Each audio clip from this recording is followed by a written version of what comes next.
নমস্কার, ভিল কিচেনে সবাইকে স্বাগত জানাই। আজকে দেখুন গাছ থেকে কতগুলো আম পেড়ে নিয়ে এসেছি।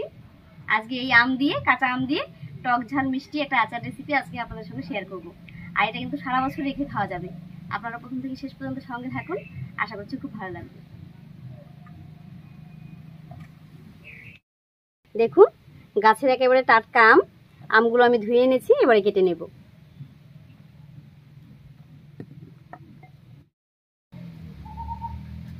আচারটা বানানোর জন্য আমের খোসাটাও কিন্তু রাখবো আজকে।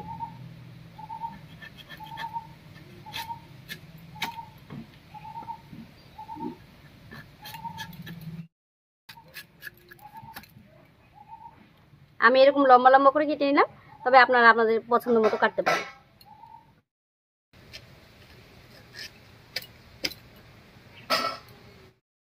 অনেকগুলো আম, কাটতে দেরি হবে বলে পেটেল ভাইকেও কাজে লাগিয়ে দিয়েছি।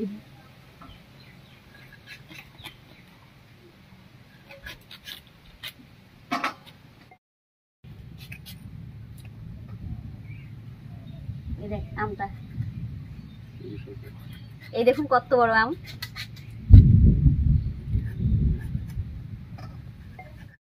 আমগুলো কেটে নিয়েছি, এবারে একটুখানি হলুদ মাখিয়ে নেবো। আর এই আমটা কিন্তু কোনো রকম রোদে দেবো না, এমনিতেই আচারটা বানাবো।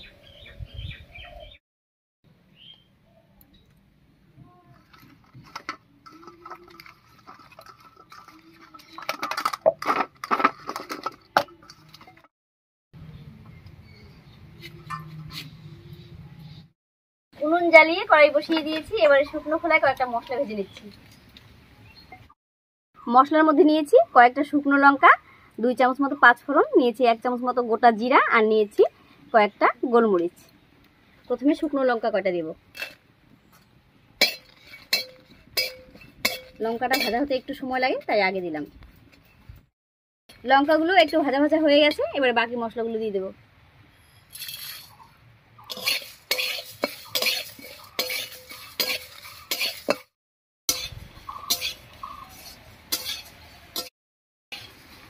মশলাগুলো ভাজা হয়ে গেছে, নামিয়ে নিচ্ছি।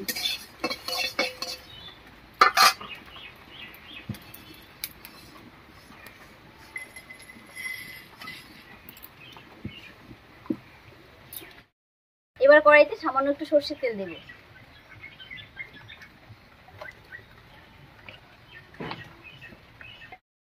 তেল গরম হয়ে গেছে, তেলের মধ্যে দেব 1 চামচ 5 ফোড়ন, আর দিয়ে দিচ্ছি 2টো শুকনো লঙ্কা।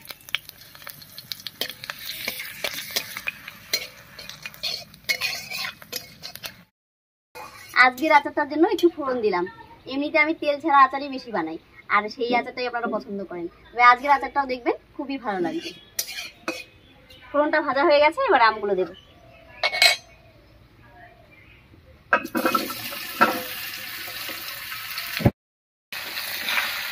একটু ভাজা ভাজা মতো করে দেব, হালকা।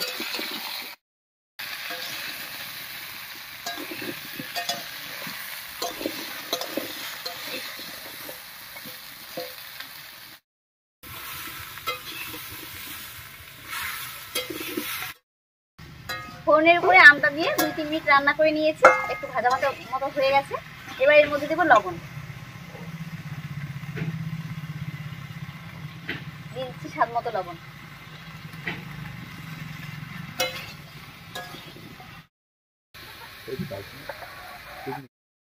লবণ হলুদ দিয়ে কিছুক্ষণ রান্না করে নিয়েছি আমটা, এবারে গুড় আর চিনি দেব।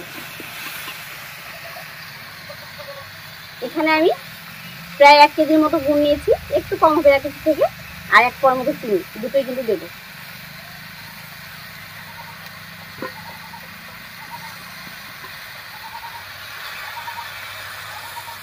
আর কোনো রকম জল দিচ্ছি না, যেহেতু আমি অনেকদিন ঘরে রাখবো, তার জন্য জল দিচ্ছি না।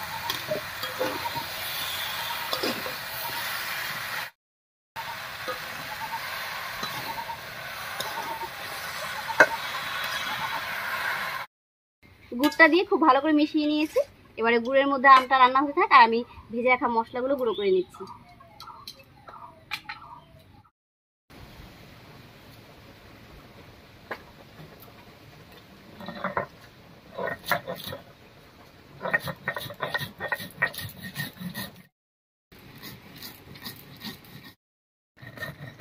আমি আচারটা একটু বেশি করে বানাচ্ছি বলে মশলাটাও একটু বেশি বেশি নিয়েছি।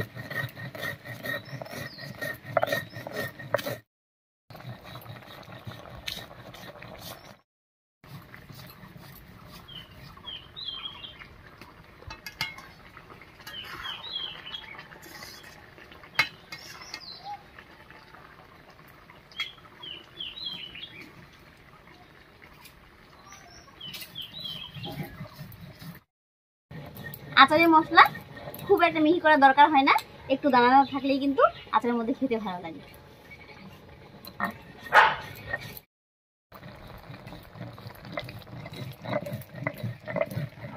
মশলাটা গুঁড়ো করা হয়ে গেছে, একবার নামিয়ে নিচ্ছি।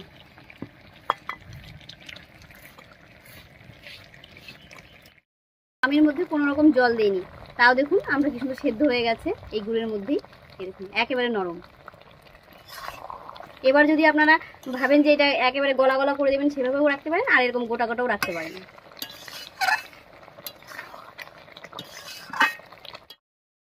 গুড়টা দেখুন কি সুন্দর মোয়া বানানোর মতো পাক ধরে গেছে। আর এরকম পাক এনে গুড়টার মধ্যে পাক এনে আমটা রেখে দিলে অনেকদিন থাকবে। আচারটা প্রায় হয়েই গেছে। এবার এর মধ্যে দেবো গুঁড়ো মশলাটা, অর্ধেকটা দিয়ে দিচ্ছি আর অর্ধেকটা নামিয়ে দেবো। আর দেবো 2 চামচ ভিনিগার, আর এই ভিনিগারটার জন্য অনেক দিন ভালো থাকবে।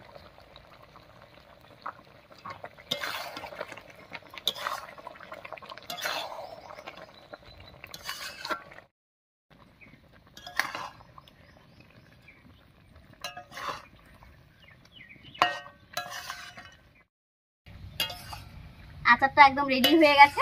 এবারে নামিয়ে বাকি গুঁড়ো মশলাটা উপর থেকে ছড়িয়ে দেবো।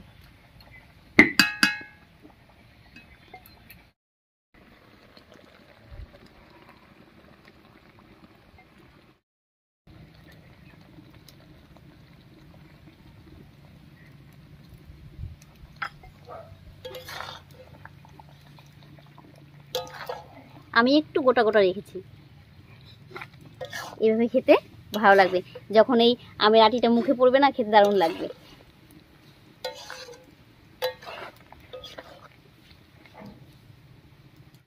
মশলা দিয়ে খুব ভালো করে মিশিয়ে নিয়েছি। এবারে আচারটাকে আরও টেস্ট করার জন্য দিয়ে দিচ্ছি সামান্য একটু বিট নুন। এই বিট লবণটা দিলে খেতে আরও অনেক বেশি ভালো লাগবে।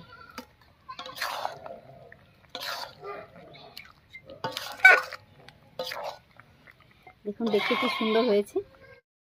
একেবারে রোদে দেওয়ার ঝামেলা ছাড়াই টক ঝাল মিষ্টি কাঁচা আমের আচার বানিয়ে নিলাম খুব সহজ করে। তো আপনাদের কাছে কেমন লাগলো রেসিপিটা অবশ্যই কমেন্টে জানাবেন। যদি ভালো লাগে একটা লাইক করে দেবেন এবং চ্যানেলটিকে সাবস্ক্রাইব করে এইভাবে আমাদের পাশে থাকবেন। আজ এই পর্যন্তই, আবার কাল দেখা হচ্ছে নতুন কোনো রেসিপি নিয়ে।